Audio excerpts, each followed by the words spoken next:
Véritable coup de filet des éléments de la douane congolaise du Nord Kivu qui ont saisi d'abord 1200 kg de coltan dissimulés dans un camion-citerne le 13 août, puis 585,5 autres kilogrammes du même minerai le 19 août dernier. Un acte héroïque des gabelous du Nord Kivu qui met à nu les pillages systématiques des minerais congolais au bénéfice des réseaux mafieux. Les détails de cet exploit réalisé par nos vaillants douaniers et du mode opératoire des pilleurs des minerais congolais dans ce magazine. Décaissement des fonds par procédure d'urgence, taux d'échange instable, inflation galopante et augmentation sans cesse des prix des biens et services sur le marché, le gouvernement congolais décide enfin de prendre les taureaux par les cornes. Le gouverneur de la Banque centrale du Congo et le ministre des Finances ont signé devant le chef du gouvernement un pacte de stabilité du cadre macroéconomique pour sauver ce qui peut l'être encore de l'économie du pays. Le développement de ce titre et bien d'autres, c'est tout de suite dans Fiscalité et Développement dans une présentation de Ruben Tekiyunga Mayoni.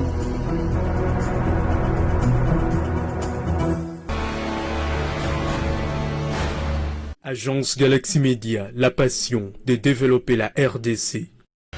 Très heureux de vous retrouver à travers ce nouveau numéro du magazine d'information économico-financière et des questions de développement en République démocratique du Congo. Madame, Messieurs, bienvenue à la grand-messe des finances publiques, fiscalité et développement qui part de la province du Nord Kivu où les éléments de la brigade douanière de la DGDA de cette province douanière ont intercepté le 13 août dernier à Goma 1200 kg de coltan dissimulés dans un camion-citerne. Cet acte de bravoure, salué par le directeur général ad intérim des douanes et axes, Jean-Baptiste Nkongolo Kabila Mouchi, s'est déroulé au niveau de la grande barrière à la frontière avec le Rwanda. Ces minerais prenaient la direction de la ville rwandaise de Gisenyi de façon frauduleuse. Voici les explications dans ce commentaire de Didi Mavambu. Goma, capitale de la province du Nord Kivu, nous sommes le 13 août 2020 à la grande barrière de la frontière avec le Rwanda. Ces camions-citernes dissimulent 26 colis contenant 1200 kg de coltan. Grâce à ces scanners, les éléments de la brigade douanière de la DGDA Nord Kivu ont mis la main sur ces substances minérales stratégiques qui prenaient déjà de façon frauduleuse la direction de Gisenyi, au Rwanda voisin. Kigali a toujours été accusé par plusieurs ONG, tant locales qu'internationales, d'être impliqué dans le pillage des ressources naturelles congolaises. Entre 1998 et 2000, l'armée rwandaise aurait fait de gains évalués à 250 millions de dollars américains qui seraient issus du trafic illégal du coltan congolais. En 2015, un rapport d'experts présenté au Conseil de sécurité des Nations Unies a dénoncé le fait que de grandes quantités de ces minéraux extraits illégalement du sol de la RDC étaient transportés en contrebande avec la complicité des milices armées locales au profit des sociétés commerciales régionales et de multinationales. En RDC, on accuse également les casques bleus d'être impliqués dans le trafic illicite des minéraux. Il y a quelques années, cet employé de la MONUSCO a été arrêté à la frontière de Goma avec plus de 1000 kilos de cassitérite. Sur les sacs saisis, il était écrit « contingent indien ». Ces substances étaient même transportées dans un grand véhicule des Nations Unies. Les propriétaires de ces colis avaient pris la fuite, mais le chauffeur congolais de l'ONU a été condamné à 3 ans de prison ferme. Pourquoi autant de convoitises du coltan? Cette substance minérale stratégique est très prisée par le multinational, car le coltan intervient dans la fabrication des équipements électroniques, des téléphonies mobiles, des réacteurs d'avion et d'autres produits high-tech. Le prix du kilo du coltan se négocierait entre 20 et 50 dollars américains auprès des négociants, pendant que le pauvre creuseur congolais continue de croupir dans la misère la plus noire. Dans les gisements de l'Est, l'exploitation demeure artisanale. On y trouve même des enfants mineurs et de femmes, pendant que le Rwanda voisin qui dispose également de quelques gisements, contrairement à ce que croient des Congolais, recourt déjà à l'exploitation industrielle de ces minéraux. En dépit des points de divergence qui caractérisent les deux pays, Kinshasa et Kigali semblent partager de bonnes relations diplomatiques. Mais sur le plan économique, les intérêts sont divergents et vont beaucoup plus du côté rwandais. Entre-temps, les gestes de bravoure des éléments de la brigade douanière, sous le commandement du directeur général à l'intérim des douanes et accises Jean-Baptiste Kongolo Kabila Mouchi, méritent des sanctions positives pour la pérennisation de ces actes qui profitent au trésor public congolais. Pas plus tard que le 19 août 2020, un autre lot de minerais a été saisi. Toujours à la Grande Barrière de Goma, il s'agit de 22 colis de minerais de coltan, dont 15 colis de coltan blanc et 7 autres de coltan noir, pesant au total 585,5 kg. Il faut ajouter à cela 7 autres cartons, bourrage moto TVS et un sac de lait Momo qui voulait donc franchir frauduleusement la frontière à destination toujours du Rwanda. Coup de chapeau donc aux éléments de la brigade douanière congolaise. Retour à Kinshasa, le vice-premier ministre du budget Jean-Baudouin Mayomambeke, le ministre des Finances José Sele Alagouli et le gouverneur de la Banque centrale du Congo, Deogracias Mutombo, ont signé le mardi 18 août 2020 le pacte de stabilité du cadre macroéconomique et monétaire. C'était en présence du premier ministre Sylvestre Ilunga. Objectif de cette action, recourir à une gestion sur base caisse et mettre fin aux dépenses en procédure d'urgence. Suivez plutôt à ce sujet le ministre des Finances, Sele Alagouli, qui explique ici les motivations de cette décision du gouvernement central. Il faut dire que le gouvernement, au travers de son Excellence, Monsieur le Vice-Premier ministre, en charge du budget, le ministre des Finances, que je suis moi-même, ainsi que la Banque centrale, donc représentée par le gouverneur, viennent de signer ce qu'on appelle le pacte de stabilité du cadre macroéconomique et monétaire. Mais de quoi il est question? Comme vous le savez, la Banque centrale jouit de son autonomie pour piloter la politique monétaire, et le gouvernement, de son côté, a un autre instrument de politique économique qui est la politique budgétaire. Donc c'est l'élément budget. Or, généralement, il s'est fait que quand le gouvernement consomme des crédits budgétaires au-delà des recettes réalisées, le lourd tribut est payé par la Banque centrale qui est censée financer ces déficits au travers de ce qu'on appelle communément la planche à billets, les avances de la Banque centrale au gouvernement. Et le malheur, c'est que ça crée la dépréciation du franc congolais et ça provoque la hausse généralisée des prix sur le marché des biens et services. Alors sur cette base-là, et conformément aux instructions du président de la République, le Premier ministre avait eu l'idée de préparer un pacte entre le gouvernement d'un côté, qui est responsable de la politique budgétaire, avec la Banque centrale qui est responsable de la politique monétaire, de manière que chacun puisse observer les strictes règles de gestion d'un côté sur base caisse, c'est-à-dire que le gouvernement ne devrait plus consommer au-delà de ce qui mobilise. Et pour ce faire, il faut respecter la procédure budgétaire. Comme vous le savez, Son Excellence, Monsieur le Président de la République, au cours de la réunion du Conseil de vendredi passé, a interdit tout recours aux dépenses par procédure d'urgence. Donc prochainement, tout utilisateur de crédit de l'État doit engager à son niveau, ça va au niveau du ministère du Budget, Son Excellence, Monsieur le Vice-Premier ministre en charge du budget, en fonction du plan d'engagement budgétaire, regarde s'il y a des crédits, il engage, ça va au ministère des Finances, s'il y a des disponibilités de trésorerie, alors on va ordonnancer pour payer, et le gouverneur ne peut payer que s'il y a des disponibilités de trésorerie.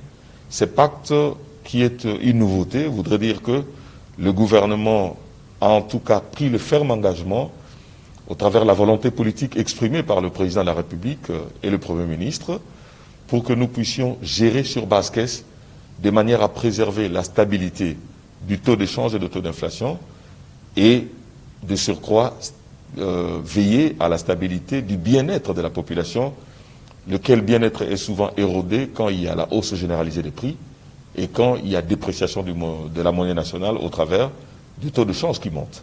Ce qu'on peut dire, c'est que le gouvernement a pris l'engagement de veiller que les prix ne montent plus et que le prix du dollar ne monte plus, de manière à ce que chaque maman gagne puisse nous permettre de nourrir sa famille correctement et que les importateurs puissent importer pratiquement avec le même volume de francs congolais plutôt que de voir les taux de change monter chaque fois et que les prix de maïs, le prix de pain, le prix de riz sur le marché augmenter chaque fois.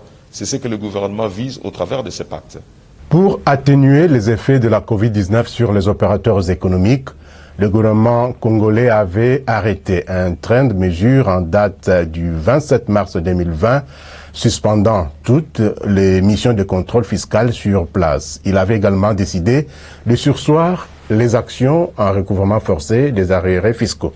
Cependant, avec la fin de l'état d'urgence sanitaire intervenu le 21 juillet dernier et le redémarrage de toutes les activités économiques, le ministre des Finances, José Sélé Yalagouli, a décidé le 6 août 2020 la levée des mesures précitées afin de permettre aux régies financières de mobiliser les recettes dues au trésor public. Ainsi, la Direction générale des impôts, DGI, invite les contribuables à faire preuve de civisme fiscal et d'une franche collaboration avec l'ensemble de ces services pour ainsi une meilleure exécution de leur mission en matière de contrôle fiscal et de recouvrement.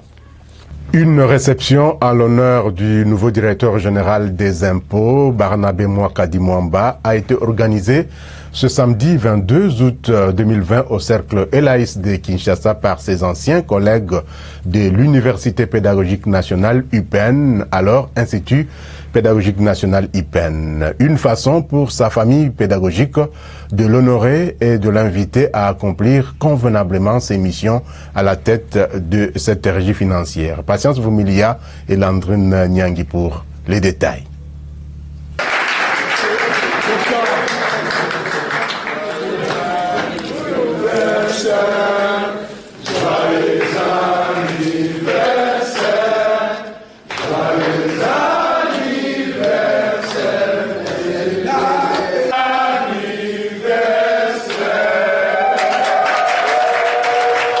C'est dans cette ambiance festive d'anniversaire de naissance du nouveau patron des impôts qu'enseignants et anciens étudiants de l'Université pédagogique nationale UPN sont venus lui féliciter pour ses nouvelles fonctions à la tête de l'administration fiscale congolaise. Pour sa famille pédagogique, le choix du président de la République n'est pas un hasard. Barnabé Mwakadi est l'homme qu'il faut à la place qu'il faut. Pour remplir convenablement sa mission à la tête de la DGI, ses anciens collègues lui ont invité à appliquer la bonne gouvernance dans sa gestion. D'abord, c'était l'occasion pour nous de pouvoir exprimer notre joie, de voir un des nôtres, un produit fini de l'orientation scolaire et professionnelle, élevé en dignité à ces niveaux. Nous avons profité pour non seulement rendre grâce à Dieu qui l'a rendu possible, mais également remercier le chef de l'État qui a opéré son choix sur un des nôtres, n'est-ce pas?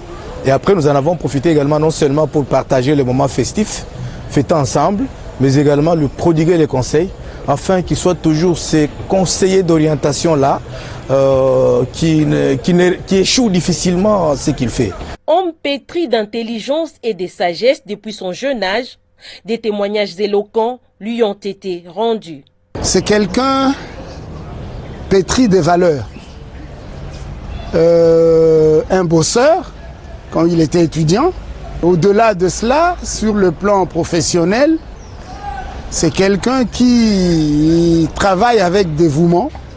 C'est monsieur Mwakadi a été un génie en statistique. Quand nous étions en premier graduat, deuxième graduat, troisième graduat et mes premières licences et le reste de notre cycle académique.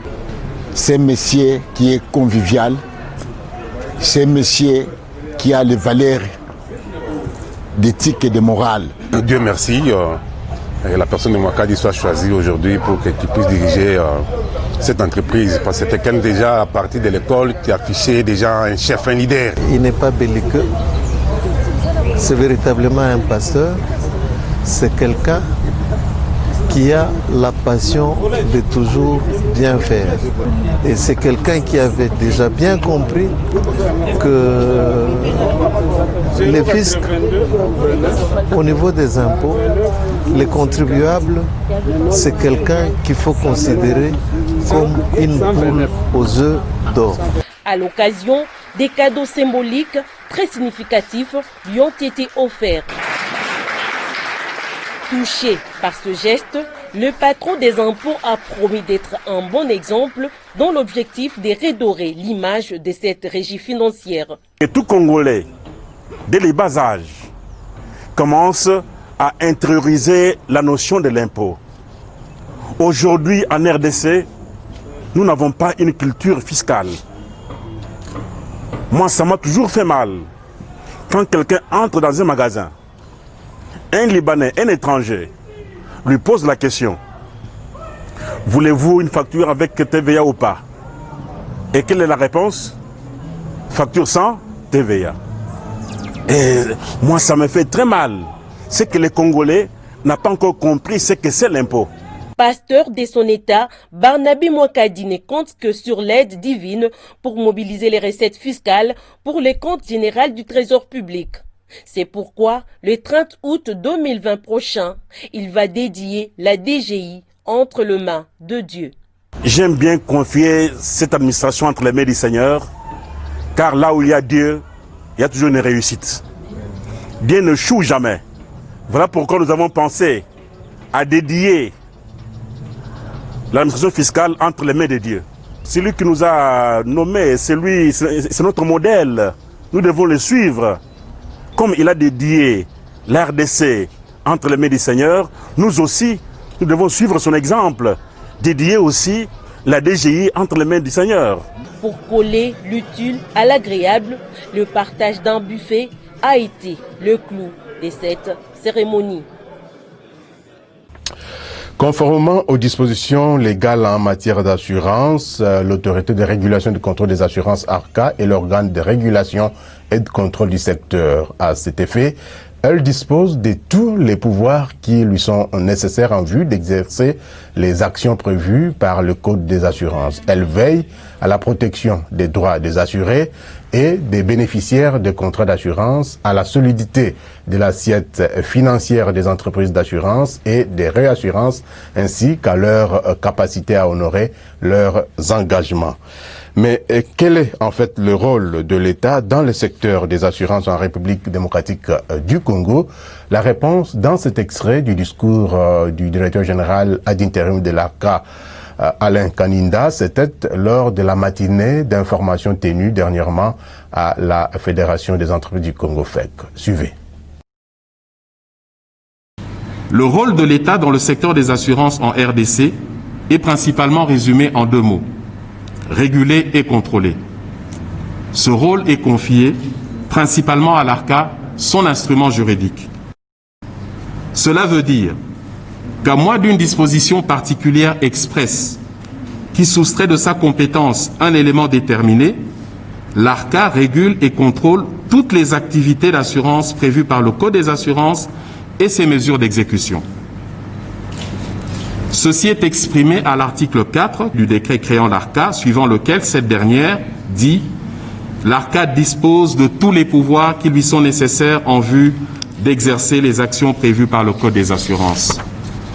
Le Code des assurances a désigné dans ces entités qui sont chargées de veiller au respect et au contrôle des assurances obligatoires. Concernant la responsabilité civile des véhicules automobiles en circulation internationale, les modalités de souscription ont été édictées par un arrêté du ministre ayant les assurances. Dans ses attributions, le ministre des Finances, arrêté ministériel CAB Mine Finance bar 2017-030 du 29 août 2017. Et à l'article 8 de cet arrêté, il est stipulé que l'ARCA est chargé de l'exécution du dit arrêté. En ce qui concerne les facultés à l'importation, il est mentionné à l'article 236 du Code des assurances qu'un exemplaire du certificat d'assurance est destiné à l'administration des douanes au moment de la déclaration. Ce qui induit la compétence lui attribuée par la loi d'en effectuer le contrôle et qui correspond aux missions et attributions de la DGDA, telles que définies aux articles 4 et 6 du décret portant création et organisation de la DGDA. Comme vous avez suivi dans cette intervention du directeur général ad intérim de l'ARCA, le Code des assurances institue 6 assurances obligatoires, l'assurance incendie faisant donc partie de ces 6 assurances. Mais qu'est-ce qu'il faut comprendre et qui est concerné par ce type d'assurance? Regardez plutôt cette capsule éducative produite par les services de l'autorité de régulation et de contrôle des assurances, ARCA.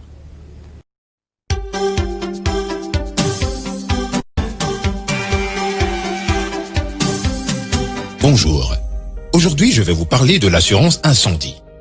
L'assurance est un moyen de se protéger contre les risques de la vie. Elle consiste à payer un montant auprès d'une société d'assurance afin qu'elle puisse vous indemniser entièrement ou partiellement en cas de sinistre. La République démocratique du Congo compte de nombreux immeubles dans ses grandes et petites villes et nous connaissons tous les dégâts que peut provoquer le feu lorsque nos bâtiments sont frappés par un incendie. C'est pourquoi le Code des assurances a rendu obligatoire ce que l'on appelle l'assurance incendie, pour qu'en cas de sinistre, ce ne soit donc pas nous qui prenions en charge les conséquences, mais l'assureur auprès duquel nous payons régulièrement nos primes et sans interruption. Cette assurance est obligatoire pour les bâtiments ou immeubles ou catégories d'immeubles à usage illustratif, culturel, sanitaire, scolaire, les salles de spectacle ou de loisirs, les immeubles de rapport, ceux à usage industriel ou agro-industriel, artisanal ou commercial en général, ou même les églises. Attention, pour les catégories d'immeubles concernés, l'absence d'assurance incendie peut entraîner de lourdes sanctions. Tout propriétaire exploitant ou tiers exploitant doit être en mesure de présenter son certificat d'assurance au fonctionnaire ou agent qualifié chargé de contrôle. Bien que cette assurance ne soit pas obligatoire pour nous et nos maisons, nous ne sommes pas à l'abri d'un incendie, alors protégeons nos biens et nos familles en souscrivant une assurance incendie. Notez que l'assurance participe au financement et au développement de l'économie nationale. Elle n'est pas une taxe, mais plutôt un moyen de protéger notre avenir. Pour nous protéger des conséquences des risques de la vie, pour protéger nos biens, nos familles, nos concitoyens et nos entreprises, souscrivons aux assurances. Ceci est un message de l'autorité de régulation et de contrôle des assurances, ARCA, avec le concours du programme ESSOR en République démocratique du Congo. Le ministère national du budget, à travers sa direction de préparation et suivi du budget, en collaboration avec le comité d'orientation de la réforme des finances publiques COREF, a organisé du 10 au 21 août 2020 les travaux des conférences budgétaires exercice 2021 au cercle de Kinshasa dans la commune de la Gombe. Objectif de ces assises, analyser et examiner en recettes tout comme en dépenses les grandes lignes des actions prioritaires des services de l'administration publique.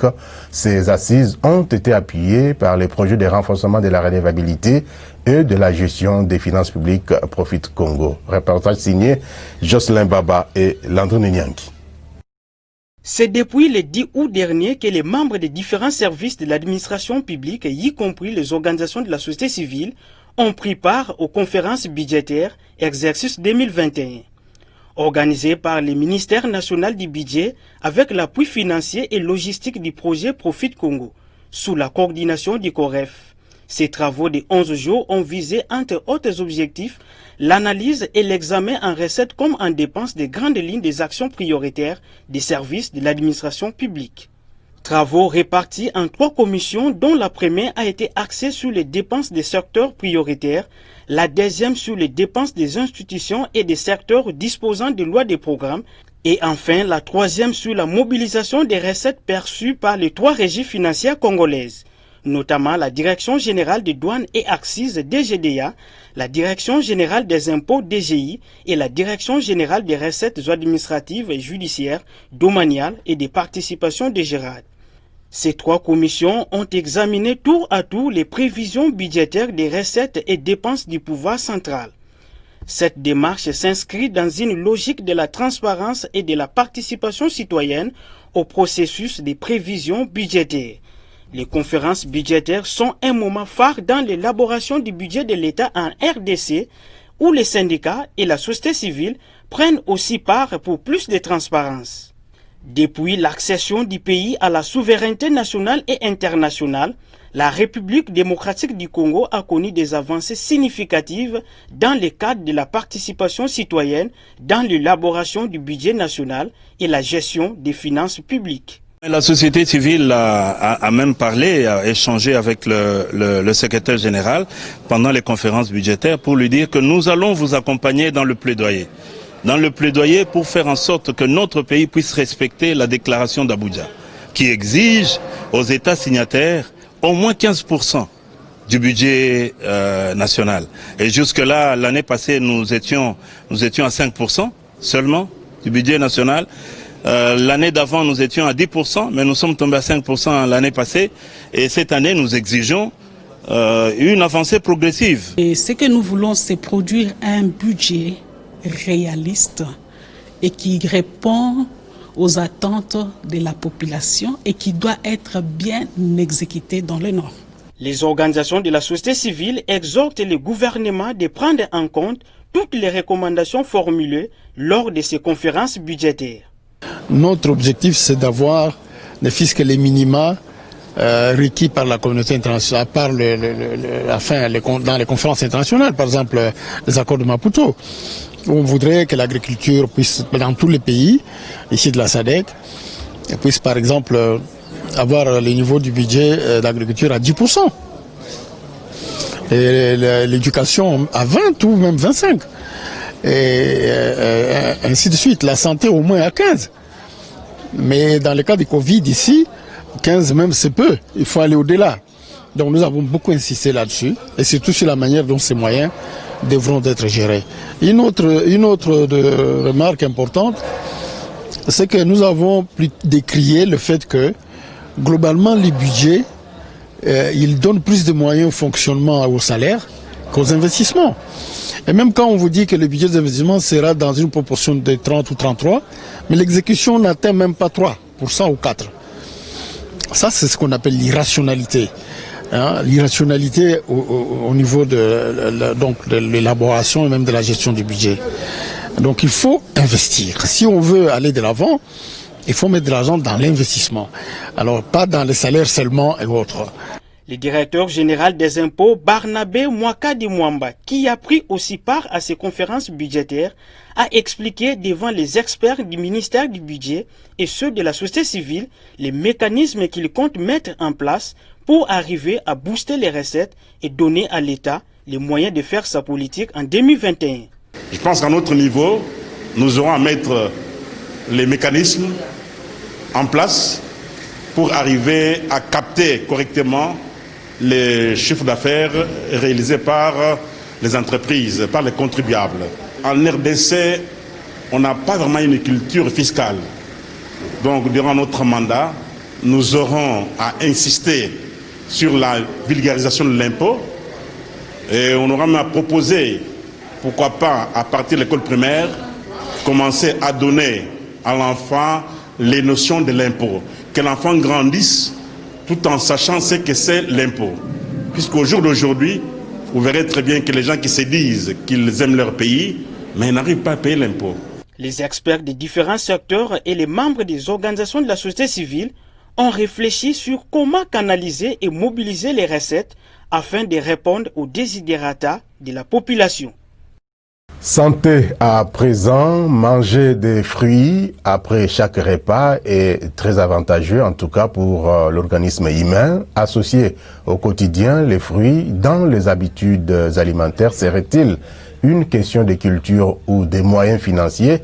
Nos reporters Geneviève Mizeguele et Christian Kenina sont allés chercher la réponse dans un marché de fruits et légumes situé dans la commune de Kalamou.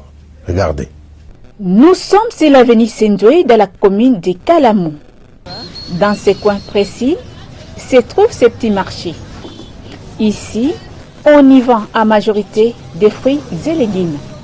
En tant qu'aliment, les fruits contribuent énormément au bon fonctionnement de l'organisme humain grâce à ses valeurs nutritives très essentielles pour le maintien de l'équilibre de la santé humaine. Ces vendeuses de fruits en savent quelque chose. Les Congolais ont l'habitude de consommer des fruits, bango bazana habitude de consommer des foufou, bakuanga, bakanisaka na masanga, bakanisaka ba fruits et ça pour les étrangers, baobosana fruits oyo, eleki kuanga, eleki foufou, eleki masanga o bango ba melebele. Consommer des fruits est bon pour la santé selon le programme national de nutrition santé qui recommande de manger au moins 5 fruits et légumes par jour. Cette recommandation a beaucoup de vertus car elle permet de renforcer surtout le système immunitaire. Mais ils sont très peu ceux Quinois qui connaissent l'importance des fruits dans la santé humaine et qui n'hésitent pas à bouger leur portefeuille pour s'en procurer. Chaque fruit a de l'importance, même lorsque vous prenez seulement une orange, cela a des choses qu'il produit dans le corps de quelqu'un. Ça amène la vitamine C, donc c'est très important. Lorsque vous mangez des fruits, c'est comme si vous préparez la longévité, vous invitez la longévité dans votre vie. Le fruit rajeunit la vie, rajeunit des cellules dans notre corps, cela est très important. Et celui qui ne prend jamais de fruits, je vous dis, il aura des problèmes, beaucoup de problèmes dans sa santé. Il aura des problèmes de digestion, premièrement. Vous voyez, il y a des gens qui sont tout le temps constipés parce que pour eux, le fruit ne leur disent rien. Associer les fruits dans les habitudes alimentaires peut être un exercice délicat pour certains au regard du faible pouvoir d'achat de la majorité des Quinois qui vivent au jour le jour. Déjà, manger 3 fois par jour est un véritable casse-tête et s'il faut encore ajouter des fruits, cela peut sembler une fortune pour les grandes familles les plus démunis. Les fruits coûtent très cher. La majorité de la population de notre pays quinoise est pauvre. Les revenus ne permettent pas de consommer les fruits, même s'ils sont au courant. Il y a l'importance des fruits parce que les fruits, mais mingi, qui par peine au son baba fruits, et pour la banque, on a cher. Yo maman, n'attend aux sala wenze, sala effort. Ato sombino biloro misusu mais otika la tana mwa mukie oko sombela bana no bafuyi atabitabe ezala malala ezala ba avocat pona okende kopesa bana. Si les fruits existent, ce n'est pas par hasard. Ils possèdent des avantages intéressants pour la santé humaine, comme l'explique cet expert en nutrition. Les fruits apportent ce que nous appelons les vitamines, généralement, et ça apporte aussi les sels minéraux. La plupart de ces vitamines qui sont apportées par les fruits ne sont pas fabriquées par le corps humain. Lorsque vous n'avez pas de vitamines suffisantes, lorsque vous n'avez pas de sels minéraux suffisants, vous commencez par faire déjà la malnutrition initiale. À ce moment-là, les gens ne se rendent même pas compte qu'ils font de la malnutrition.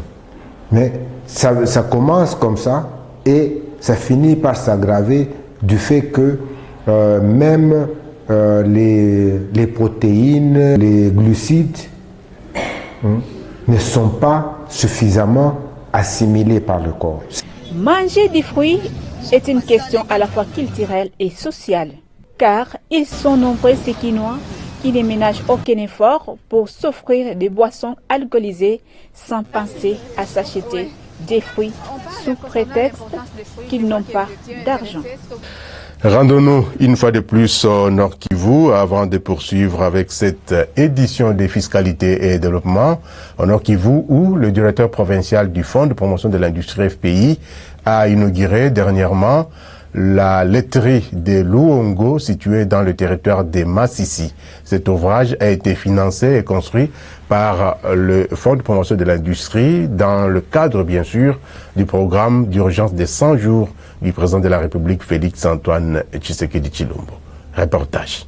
C'est sur un espace de 100 mètres carrés dans la vallée des Luanga, groupement Kamoronza, territoire du Massissi, où est installée la laiterie des Luanga. L'inauguration de cet ouvrage financé et construit dans les programmes de 100 jours a eu lieu ce lundi 10 août sur le même site. Après le mot d'accueil du chef de groupement représentant l'administrateur du territoire, le Mwami Primo Baouma, le président de l'association coopérative de regroupement d'éleveurs du Nord Kivu, à Kojenoki en sigle, bénéficiaire de cette unité, a circonscrit les cadres dans lesquels ce projet vient de voir les jours avant de rappeler les embûches que la Kojenoki, à travers ses membres, a traversées. Pour sa part, le directeur provincial de Fonds pour la promotion de l'industrie FPI en sigle a salué l'exécution de ces projets dont le financement global s'élève à 800 000 $ américains. Honoré Kabunda rassure qu'il n'y a pas eu de détournement comme le détracteur du projet le croyait. Honoré Kabunda explicite. Cette laiterie, ce projet que vous allez inaugurer tout de suite, a fait couler beaucoup d'encre et de salive. Pour certains, les fonds avaient été détournés. Pour certains. Et les autres, on a même surestimé. Heureusement, votre présence en ces lieux confirme sa réalisation effective, qui met fin à toute spéculation. Le président de l'Assemblée provinciale du Nord Kivu, présent à cette cérémonie, promet de plaider pour l'exonération de cette laiterie en certaines taxes et impôts. Au nom du gouverneur des provinces, la ministre provinciale de l'Agriculture s'est réjouie de la matérialisation, la concrétisation de la volonté du chef de l'État, Félix Antoine Tshisekedi, à travers les programmes de 100 jours. Madame Fatouma Sheila Hassan a encouragé la Kojenoki et le FPI pour la réussite de cette initiative qui va sans doute absorber la main-d'œuvre locale. C'était avant de réceptionner une camionnette de 5000 litres Pimpaneuve qui servira à collecter le lait dans les groupements des éleveurs en territoire du Massissi. Le souhait de la Kojenoki est d'installer d'autres usines à lait à Massissi et Lubero, comme l'indique Emmanuel Kamanzi, président du conseil d'administration de la Kojenoki. Occasion pour la délégation de visiter l'usine et le bâtiment administratif, le parc solaire qui alimente l'unité laitière. L'eau nitrate, le beurre, le fromage, le yaourt, des qualités. Pour ne citer que cela, une première au Nord Kivu. Du Nord Kivu au Sud Kivu, il n'y a qu'un pas. Regroupés en associations et coopératives, les petits commerçants de Bukavu déplorent les conditions d'exercice du commerce transfrontalier entre le Sud Kivu et le Rwanda à partir de la frontière des Ruzizi 1er. Notre correspondant permanent dans la région, Ilyoshin Zamazuka, est allé à la rencontre de ces petits commerçants. Images et commentaires. En date du 15 août 2020, le gouvernement congolais a décidé la réouverture de sa douane pour le mouvement de personnes. Cependant, la traversée est conditionnée notamment à la présentation d'une attestation médicale de Covid-19 datée de 3 jours, document qui certifie son détenteur sain. Les formalités sanitaires à l'hôpital et à la douane coûtent à la personne officiellement l'équivalent de 30 $ américains. Pour un pays qui est plus un marché de consommation qu'un marché d'approvisionnement, des petits commerçants mutualisent leurs finances à la sortie et leurs marchandises à l'entrée de la République démocratique du Congo. Maintenant, depuis la fermeture de nos frontières, nous nous sommes groupés tels que nous sommes une plateforme regroupant toutes les associations exerçant les commerces transfrontaliers. Nous nous sommes groupés, on nous s'est mis encore ensemble. On a échangé avec nos homologues du Rwanda sur les transferts de marchandises tels que les membres ne traversaient pas la frontière. Et à ce moment-là, on travaillait très bien, il n'y avait pas de souci. Et quand on a lancé maintenant l'ouverture de nos frontières, on savait qu'on va résoudre maintenant les problèmes de qualité des marchandises. On savait maintenant que le problème sera résolu parce que au niveau de nos associations, on fera des délégations qui peuvent traverser la frontière et observer la marchandise, discuter avec les fournisseurs et qu'ils nous amènent cette marchandise. Mais jusqu'à présent, les conditions que nos gouvernements viennent de mettre en place pour franchir la frontière, ça nous semble vraiment très difficile. À un petit commerçant qui a un capital de 30 000 ou de 40 000 francs, de traverser la frontière, de payer un hôtel de 25 $, de passer 2 jours au Rwanda, vraiment ça va nous compliquer parce que nous, en tant que petits commerçants, nous vivons au taux du jour. S'il y a encore possibilité au niveau du gouvernement de revoir le prix qu'ils ont mis pour les tests, mais aussi de faire un plaidoyer au niveau du Rwanda qui est échange, qui est une rencontre avec les autorités rwandaises pour voir dans quelle manière il pourra faciliter maintenant les petits commerçants transfrontaliers là. Même s'ils ne franchissent pas tous la frontière, mais il y aura certaines délégations qui vont aller acheter la marchandise pour ses collègues. Et à ce moment-là, j'aimerais aussi dire aux petits commerçants de s'adapter. Comme nous sommes adaptés dès le début de la maladie, on s'est adapté à faire des achats groupés, quels que soient les défis liés aux qualités de la marchandise qu'on recevait, mais nous nous sommes adaptés. Il sied de rappeler ici que ce commerce transfrontalier fait l'objet du projet de facilitation du commerce dans la région des Grands Lacs PFC-GEL. À Kinshasa, le constat fait samedi 22 août 2020 par notre consoeur Philon Cholet sur les différents marchés de la capitale congolaise indique que les tendances des prix de quelques denrées alimentaires de grande consommation sont toujours haussières, influencées bien sûr par la santé peu reluisante de la devise nationale, le Mwanampo, par rapport au dollar américain. Regardez. Chaque jour qui passe, les prix des produits de grande consommation des premières nécessités subissent les coûts de la dépréciation du franc congolais. Concernant la viande, les prix d'un carton de TS 20 kg qui s'est vendu à 212 500 francs congolais coûtent présentement 214 000 francs congolais au marché de la Liberté dans la commune de Massina. Même tableau peint au marché Zigida dans la commune de Kinshasa, où ces mêmes produits qui s'est vendu à 212 800 francs congolais il y a peu, se vend actuellement à 213 500 francs congolais. Au marché Gambela dans la commune de Kassavubu, il revient à 213 000 francs congolais. Et enfin, au marché Selembao situé dans la commune de Bumbu, il se négocie à 212 000 francs congolais. En quoi les vendeurs et vendeuses, cette hausse des prix de viande est due à l'évolution du taux d'échange sur les marchés. Côté prix du maïs graine sur les marchés de Kinshasa, un sac de 100 kg en provenance de la province du Kwilu et du Congo central est passé des 100 000 francs congolais à 105 000 francs congolais, soit 5 000 francs congolais d'augmentation au marché de la Liberté. Au marché Zigida, ces mêmes produits qui s'est négocié il y a peu à 105 000 francs congolais se vendent actuellement à 115 000 francs congolais. 110 000 francs congolais, c'est les prix d'un sac de maïs graine au marché Gambela. De 85 000 francs congolais à 95 000 francs congolais pour les marchés Selembao. Cette hausse des prix de maïs graine est tributaire à la multiplicité des taxes des centres de production vers les centres de consommation. Légère hausse du prix du riz sur les marchés de Kinshasa. Un sac de 50 kg qui coûtait 80 000 francs congolais coûte présentement 80 400 francs congolais, soit 400 francs congolais de hausse au marché de la Liberté. Au marché Zigida, ces mêmes sacs se vendent à 80 600 francs congolais, soit 300 francs congolais se sont ajoutés par rapport à la semaine dernière. Au marché Gambela, on peut l'acheter à 80 500 francs congolais. Et enfin, 80 300 francs congolais, c'est les prix d'un sac du riz de 50 kg au marché Selembao. Un sac de sucre de 50 kg de la compagnie sucrière de Kwilungongo n'a pas changé de prix d'une semaine à l'autre.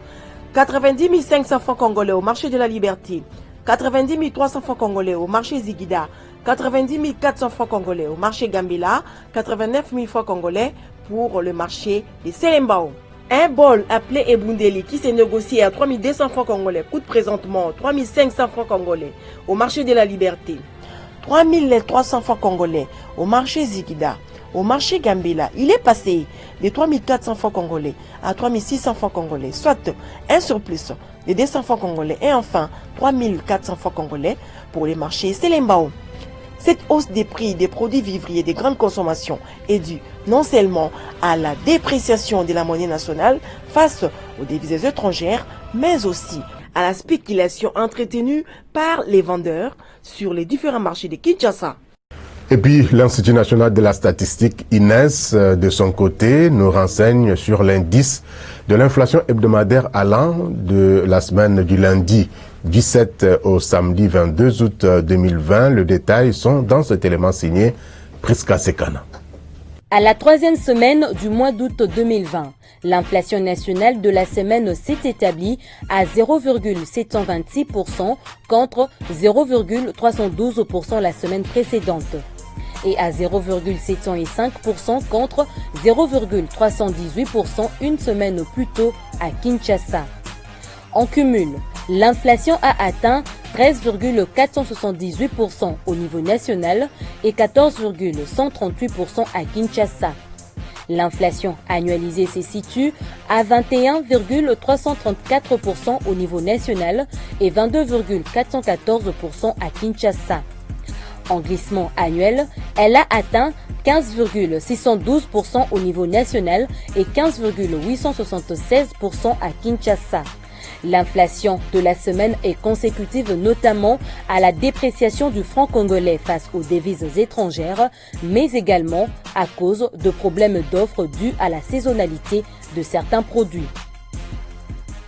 Sur le marché d'échange, justement, le taux officiel de la Banque centrale du Congo a indiqué au jeudi 20 août 2020 $1 américain à 1961,59 francs congolais, 1 euro à 2340,45 francs congolais, un franc CFA à 3,568 francs congolais et un rand de la monnaie sud-africaine à 114,075 francs congolais. Au samedi 22 août 2020, au parallèle cette fois-ci, à l'aéroport international d'Indjili, le dollar s'est changé à 1950 francs congolais, pareil dans la majorité des communes de Kinshasa, et 2070 francs congolais au centre-ville de la capitale congolaise, tandis que dans plusieurs supermarchés de Kinshasa, le dollar s'est négocié à 2050 francs congolais.